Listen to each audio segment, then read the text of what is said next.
Trump has repeatedly praised Putin and said in November that he believes the Russian leader when he says Russia didn't interfere in the election.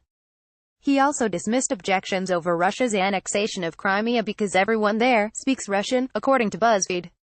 Meanwhile, Trump has reportedly slammed NATO as bad as NAFTA, a trade deal he has repeatedly decried, and did not explicitly endorse Article 5 of NATO's founding document, known as the Collective Defense Clause, which stipulates that an attack on any member is an attack on all. During last year's NATO summit, Ivo Daalder, who served as the U.S.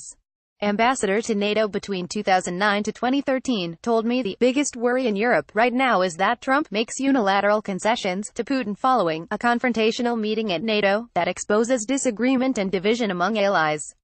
None of this would be surprising, he said. Foreign policy experts and former NATO officials I spoke to said that U.S. allies fear a repeat of Trump's performance at the G7 summit in Canada, where he attacked Canadian Prime Minister Justin Trudeau just days before meeting with North Korean dictator Kim Jong-un, whom Trump praised as strong, funny, and smart.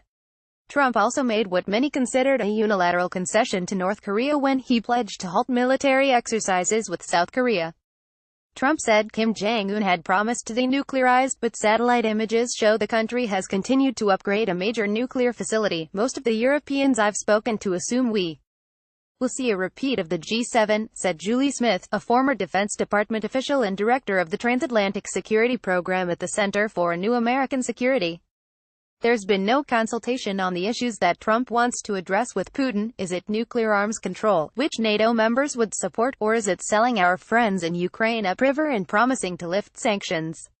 The White House has said only that the two leaders will discuss relations between the United States and Russia and a range of national security issues. Everybody in this town is worried about the possibility of the North Korea scenario being replayed with regard to Russia, said Tomáš Vlasák, who served as the Slovak Republic's ambassador to NATO between 2013 to 2017.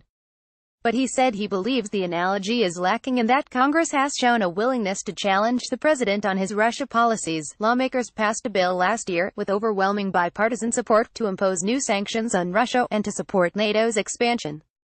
Last April, to Russia's outrage, the Senate approved 97-2 a treaty granting NATO membership to the small European nation of Montenegro, unlike in Korea where the president tried to do what many in NATO fear might happen, that is, sign a weak deal with a local troublemaker while seeking to reduce the U.S.